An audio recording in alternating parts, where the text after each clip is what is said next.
আজ রান্না করব নুডলস। যে নুডলস সিদ্ধ করে নিয়েছি, সাথে সবজি, বিভিন্ন রকম সবজি দিয়ে মাংস ডিম দিয়ে নুডলস রান্না করবো। এই যে নুডলস সবজি সিদ্ধ করে নিয়েছি ভাপ দিয়ে, সবজি নুডলস ভাপ দিয়ে নিয়েছি। আর এখানে মাংস কষাই দিচ্ছি, ছোটো ছোটো করে মাংস নিয়েছি।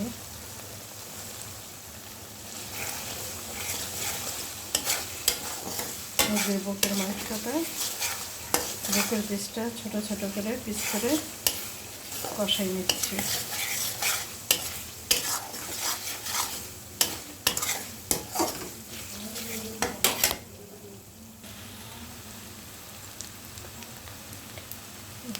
নুডলস দিয়ে দেবো।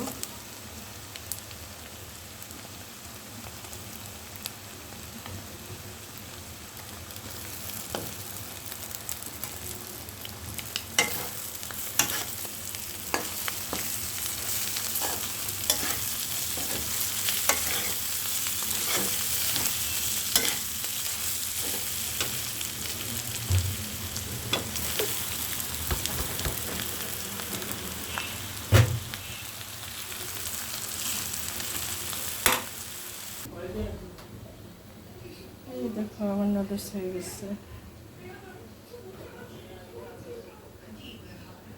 আমার নুডলস হয়ে গেছে।